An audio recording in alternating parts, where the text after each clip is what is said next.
So, ladies and gentlemen, those are the panelists, and let me perhaps make a very, I would say, conservative estimate, but here on stage there is probably over 200 years of combined experience. So I'm something like, I don't want to offend you. Okay, I have a question for all of you, ladies and gentlemen. First of all, Marcel, your company DSM was one of the founding fathers of BIC, and you held the position of the first chair. Now, in your perspective, what would you consider a significant achievement of BIC in that last decade? Okay. I hope this is working. Yeah, they will switch it on. All right.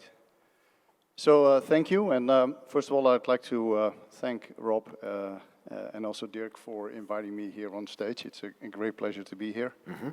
I think, yeah, it's also very nice to see a lot of people in the audience that we all know. I think it is almost like a family reunion where our grandfather of the bio-based economy, Chris Pateman, is also present. So I'm very happy to see you here, Chris.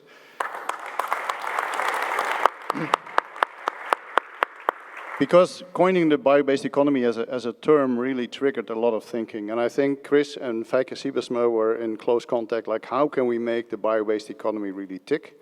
And how can we make sure that the fantastic technologies that are developed in Europe are not being implemented in Asia or in the US and not in Europe? So I think that was a big mission. And I think Europa Bio also had a role in there. And Feike was, for some point in time, also the chair of Europa Bio. And then I had a partner in crime, Wart Mosmüller, who's also in the audience, that was really my right hand in being the chair, because we got so much let's say, legal documentation to read. It was very difficult to do. Sometimes we had only one night to do it, so it was really challenging. But I think what the greatest accomplishment is, and I think that was also mentioned by the previous two speakers, is what BIC really did is do innovation not as a single company, but really make it a value chain innovation exercise. So you really have to start from what are your feedstocks, what are the products you want to make, and everything in between. And trying to really have partnerships and have groups of companies and also academic institutions coming together. The other thing is also focusing not just on R&D, because, oh, that's already, my time is up? No. Because in previous projects, of course, that were done catalyzed by EU money or European Commission money, it was mostly R&D funding. And now here we're talking about building an industry. So if you look now at the accomplishment, we have the 13 flagships. I mean, we have something like more than 5 billion invested in the bio-based economy. We did not expect to have such a success when we started this whole thing. So I think a lot of jobs created, and I think the BIC consortium, together with, of course, the European Commission, first in BBI, the joint undertaking, and now in CBE, I think is a great catalyst of making this industry really tick in Europe. So I'm very happy to have been part of that at the very beginning, with, of course, a very dedicated team to do that. Okay, right. You may give the microphone to Matt. Matt, Sabi played a crucial role as one of the founding fathers of BIC, and you served as its chair for 5 years, if I'm not wrong, as well as the BBI for 2 years. Now, looking back, what do you personally consider key successes in that period? That's a very challenging question, because talking about your own work, about key successes, is always very difficult.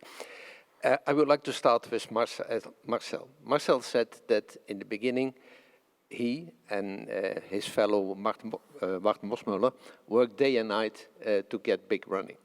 So they brought in a lot of expertise and an awful lot of support from DSM. And when Marcel left, from one day to the other, I became the chair. And what I noticed was that part of that intellectual power wasn't present, because we gave it away. So one of the things that we needed to start was work on the BIC organization itself. Dirk and his team, we needed to have more professional support, and really take on board all the questions that came to us. Was that tough to get more professionals on board? No, we could find them, but it was a matter of finding the right people, getting the resources, stimulating Dirk and his team to build a team with the professionalism that was required. But this came very close to a question that we also got from the Commission, because the Commission said if we want to work together with a private partner, that private partner needs to organize himself. And in a way to organize yourself, you need certain qualifications to be a partner for the Commission. So that fits very well. But then during the whole execution of BBI-GU, there were some problems arising at the horizon. I'm not going into detail, but these problems made it rather challenging to expect that there could be a second round of BBI-GU. And this is where I would say the next success comes. We had to work on a continuation of BBI-GU, creating the right conditions to be a partner again for the Commission and help the Commission to defend a second round with a private partner in this sector. And because of the risk, we also had to prepare for the next scenario. What if there is no BBI-GU? What will BIC do? Will we continue to provide services? So we organized ourselves around two topics: continuation of BBI-GU and provide the right success factors, and prepare ourselves for a future without the Commission, without the BBI-GU. And one of the key things in that whole process was building trust and building the relationship between Commission and BIC, that we could be partners, that we could be reliable partners, but that we are also credible to the whole community in Europe. One of the big things for a European grant scheme is the openness. Mm-hmm. So how can we, as a private partner, guarantee that the calls are open, even with our own involvement? And this is where we gained common sense, common procedures, and it worked out very fine. And in the COVID period, physical meetings were rather difficult, although I prefer to go to John and have a cup of coffee there in his office to continue the discussions. But we had a lot of conference calls and building on the relationship, very intense. And this is, I believe, what was the big success of the first period of BBI-GU, the continuation into CBE-GU. Okay. And this is where we are today. All right, okay. Thank you. Next question is for you, John. As the public partner, you were instrumental in establishing the partnership with BIC, and you have held the position of chair for both BBI and CBE. Now, looking back, did the outcomes meet the expectations of policy makers, and what, in your perspective, have been the most significant achievements? Could you summarize that in just a couple of minutes? No. I think the expectations at the time when we started off, I was working at political level initially. I see Baron Verachted and other colleagues who've been there, and thanks to Rob and Dirk for inviting us along to this. We knew that there had to be a systems change. We knew that the public authority had to give a signal to the market because the investment was going elsewhere.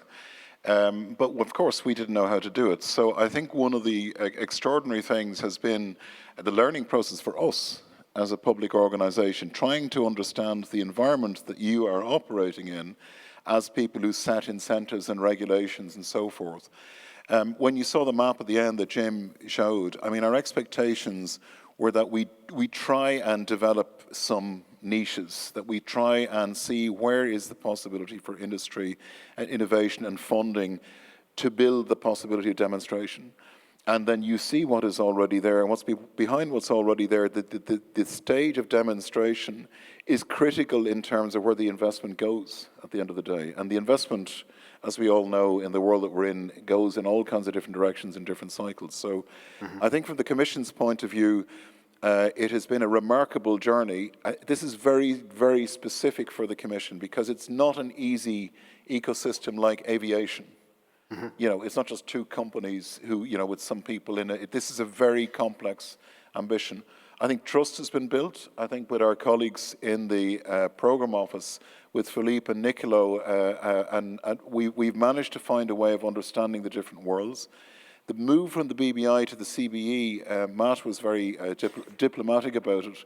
It was quite a challenge because this is not like any other ecosystem of businesses. You know, it's people are moving in and moving out and moving up and moving forward and back. And what you see is the move from the niche to the norm. The planet has moved on, the markets have moved on, society is moving on, and the fact that business and industry has to be there to win is there too. So I think from the Commission's point of view, many of our expectations, I think, were fulfilled. I mean, there is now a structured partner who's here.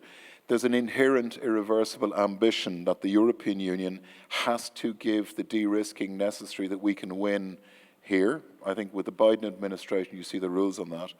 And I think we trust in the innovation, we trust in people like Marcel and Matt and Rob to be honest brokers with us. The only thing which would make our lives easier is if those of you who are doing such an extraordinary job in your companies would come and tell the people that we have to convince that you're doing it. That would help us a great deal. Okay, thank you for your contribution, John. You may give the microphone to Giulia Gregori. I also have a question for you. Novamont has been a dedicated participant in BIC and in its partnerships right from the very start. It has been actively engaged in numerous projects, including being the proud owner of the very first BBI flagship called First to Run. Now, from your first-hand experience and involvement in these significant projects, what do you believe has been the most significant contribution and value provided by BIC and its partnerships? First of all, I would like to say that we are very proud as Novamont of being a coordinator of the first flagship plan funded by the BBI Joint Undertaking Initiative. And from our point of view, I mean, one of the big success of this initiative is to demonstrate that this sector is not just industries wanting to substitute fossil raw material with renewable ones, but the ambition is to really change the development model by using less resources and producing added value solution. And for the experience we had in the different innovation projects where we were involved in, we think that we were able, together with the other partners, to demonstrate that technologies can be a powerful tool also to regenerate industrial sites, competitiveness of industry in Europe, and at the same time saving jobs and enhancing on existing skills.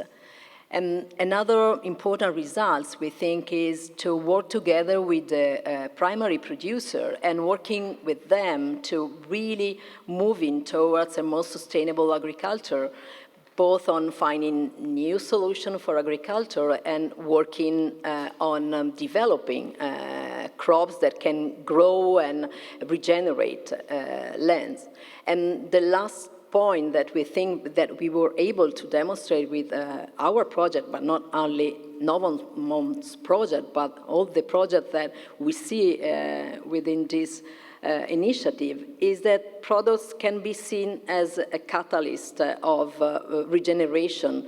So the idea of developing products that are not just a replacement of traditional ones, but products that can really solve the pollution of ecosystem, avoiding the production of microplastics at the same time, for example, to give a real contribution to decarbonizing our economy.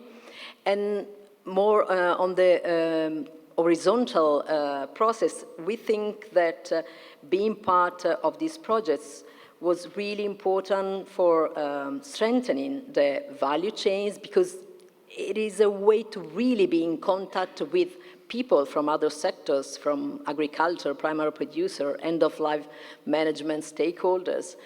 And another important point is to share circular KPI or indicators to really measure and assess sustainability of what we are doing and to be able to communicate them in a transparent way. And really important things is to share, the opportunities that we see for these sectors and the barriers that altogether we need to overcome to really push Okay. competitive. All right. Ladies and gentlemen, it's almost time for a break, but of course I also have a question for Philippe Mengal. Philippe, as someone who has served as the executive director of BBI and CBE for many years, could you highlight one or maybe two significant achievements up to the present day? Thank you very much. The briefing said 3 main achievements. Yeah, well, and it was already a challenge. I have to, yeah. But I have to say, before further developing shortly those achievements, two things. What we just heard from colleagues, and we will certainly hear from Dirk, looks like an achievement considering their own organization and so on. And what is magic in such a kind of partnership is that those achievements are an achievement for everyone, for Europe, for the economy, for the society. The second thing, when BBI, the BBI, JUID and BIC was created 10 years ago, if I'm not mistaken, except a book from an American economist, nobody was talking about a Green Deal. There was a Green Deal by an American economist.